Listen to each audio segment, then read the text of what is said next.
Good morning, and welcome to Meditation Lesson 3, Video 7. So, let's get right to it. This is one of many videos, a series of commentaries. Commentaries on what? The first set of lesson texts. Don't worry, I'm not here to sell you anything. You can download the latest free version of this PDF using the links below the video. What's that? You don't see any links? No problem. Easy fix. Down towards the bottom right-hand corner of my video image, right around here, there should be a little teeny YouTube icon. Give that a click or two, and it'll take you to YouTube's dedicated page for this video. About an inch below the video, there'll be a button that reads Show More. Click that bad boy, and it'll reveal a list of links as long as my... So here's the deal. The first link will just take you to Facebook, so you can like my page, and that's just fine. The second link will take you to a page on my website where it has a separate column for each of the 52 lessons, and in each column has all the videos for each of those lessons. Guys, here's a hint. If this is your first time listening to my talking head, you're in too deep. Go back to the first video of the first lesson. Start that. What's that, you say? You've been meditating for years and you're far too spiritual to begin with the beginning? Well, then you're plenty spiritual to exercise humility and follow instructions. If not, clearly, I'm not worthy to be your teacher. So here's the deal. The third link on the list of links will take you to class materials for the first quarter. And some of the stuff just takes you to other vendors where you have to pay, to get like a mala or something like that. I have no control over that. But I do hook you up with 3 free things. Hook you up with a free essay, read that bad boy. Hook you up with an image very similar to this. Download that, print it out. And of course, there's a link to take you to the latest free version of the PDF entitled First Set of Lesson Texts. Pause this video, download that bad boy. I'll be right here. I ain't going nowhere. Good. Now it's time for today's lesson. Join me, won't you please, on page 80. Sometimes the numbering gets a bit murky. You'll know you're on the right page because the first heading reads The Mahamudra of Bliss and Letting Go. The subheading, the second line, reads Tumo's Naval Elective Exclusive. So let's explain that right off the bat. This is one of many exercises under the category of Chog Chain. Remember we talked about Lam Rim and Chog Chain? If that's not familiar, go back to the beginning. So Chog Chain, I often call them the mystic path of recreational meditation.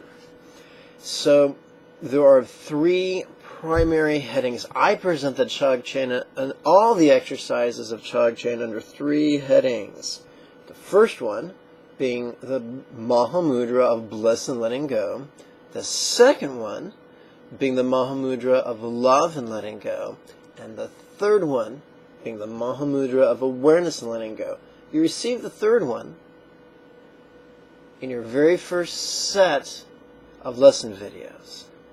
So if you don't know that, you've been busted, go back and start from the beginning. So let's talk about that first heading, the Mahamudra of Bliss and Letting Go. The exercises fit under 3 headings, subheadings, which is alternate nostril breathing, Tumo meditation, central channel yoga. So you've already learned both the concise and the extensive alternate nostril breathing. If you haven't, go back from the beginning. Now we're entering the realm of Tumo, and there's 2 electives, but they're exclusive electives. What does that mean? It means if you work out, let's try that again. If you meditate twice a day, you can do 1 Tumo elective for each session, no more. There'll be other electives that you can use, like for instance, there's another, for the central channel yogas, there are 2 electives. You can use them both in the same session. But for the Tumo yoga, you can only use 1 elective per session. It just works easier that way. It's kind of like flossing your teeth before you brush them.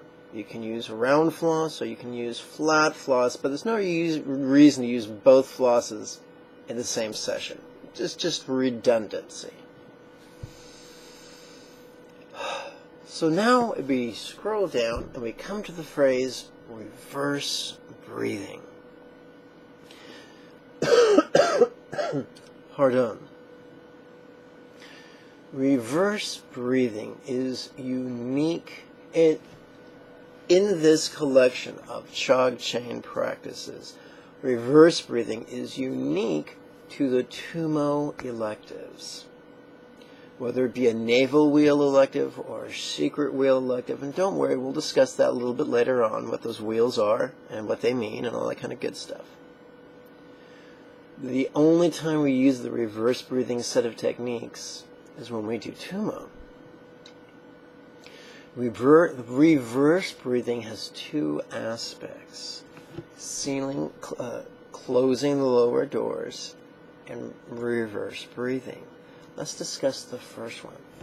Closing the lower doors. That's a wonderfully cryptic way to refer to what Monty Python described as our naughty bits. If you're a woman, your 3 lower doors are your anus, your urethra, and your vaginal orifice. If you're a man, your 3 lower doors are your anus, your urethra, and your perineum, which is hardwired to your prostate. Men, if you've ever, men and women, if you've ever done Kegels, you'll do very well at closing the lower doors. If you don't do Kegels, you'll get the same benefits from the exercise I'm about to describe. Men, if you've ever tried to prevent ejaculation after the point of no return by somehow closing the muscles that are squeezing the muscles that affect the ducts that the semen uses to ejaculate, then you've intuitively squeezed tight the lower doors. Each of us has been potty trained. And so growing up, we learn to be aware of the sensation that our body generates when it's time to urinate. And we learn to occasionally squeeze tight the urethra to prevent from soiling ourselves. That's great. If we've ever had diarrhea and we've had to run to make it to the toilet, and let's face it, we all have, then we're familiar with squeezing tight our anus in an effort not to soil ourselves. The same thing works with the vaginal orifice or the perineum. With your imagination, turn your attention to those tissues. You don't have to visualize it perfectly or at all. And just try to squeeze those tissues. At first, it'll be very difficult and awkward. That's normal. But it has been said by more notable speakers than myself that repetition is the mother of skill. So the more you practice squeezing the 2 lower doors, the easier it'll be. And the sequence I recommend doing it is anus, urethra, vaginal orifice, or anus, urethra, perineum. That really, really helps. Now, if you're a practitioner of yoga, specifically Hatha Yoga, more specifically Ashtanga Vinyasa, you'll be familiar with this technique. It is not unique to Buddhism. It's also found in Hinduism. Does that mean we should or should not practice it? Folks, the only test of a teaching is, does it work? What this does is it helps to gather our subtle energies, draw and centralize them within our central channel, or coalesce them within our central channel. It also stimulates our G-spot, if you're a woman, or your prostate, if you're a man, which gives you a little bit more energy, which is great at the beginning of the day, or first thing in, or let's try this again. First thing in the morning, or at the end of the day, when your energy is low, that little internal massage you're giving your prostate or your G-spot helps to increase your energy and acts like a power pack for your meditation. It should be no coincidence that whether you're using a Hindu chakra system or a Buddhist chakra system, they pay attention to that area, whether they call it root or muladhara or sex root. There's a reason for it. We're hardwired for that. It doesn't make us pervy, doesn't make us sexual deviants. We're just using our glands, we're just using our body in a way that's most advantageous to the spiritual path. So we've talked about closing the 3 lower doors. Now we're going to discuss reverse breathing. Normally, when we breathe in, our lungs inflate. And when we breathe out, our lungs deflate. Concurrently, normally when we breathe in, our abdomen also distends, perhaps subtly, perhaps in a gross way. And on the out-breath, our abdomen also contracts, once again, perhaps overtly, perhaps subtly. But there is an in-sync pattern going on. If you look at a newborn, and you hold it in your hands, and he's crying, you'll see him using both abdominal constrictions as well as thoracic constrictions to cry. I'll tell you one thing infants are good at is making themselves heard. There are no shy and bashful infants. I had an opportunity many years ago to treat a premature infant at the Naval Hospital, and I was astounded with the efficacy of his lungs. Now that we've reviewed the fact that when we breathe in, our abdomen tends to distend, and when we breathe out, our abdomen tends to contract, we'll now play with the idea of reverse breathing. Now, once again, we only use reverse breathing for the 2 most set of exercises. Reverse breathing means during the in-breath, we subtly pull our stomach in.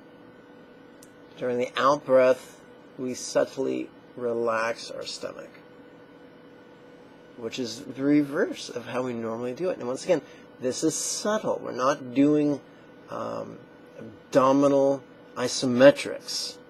We're not learning how to become a belly dancer, although there's nothing wrong with belly dancing. Personally, I think belly dancing was invented by women to convince men that cunnilingus was their idea. But that's just me. I might be wrong. Anywho. So during reverse breathing, during the in-breath, we subtly pull the navel towards the spine. During the out-breath, we subtly relax the abdomen. Now, look what's going on. While we're breathing in, we're closing tight the lower doors and pulling in the abdomen. While we're breathing out, we're relaxing the lower doors and the abdomen. If that seems a little bit like rubbing your head and patting your tummy, it is. And you'll be spazzy and lame and quite incompetent at first. Give yourself permission to require a learning curve. That's right, sit down and slice yourself a nice thick serving of humble pie. Folks, if you are a perfectionist, if you're a control freak, if you are horribly defensive and insecure, if you're horribly arrogant, this will be difficult.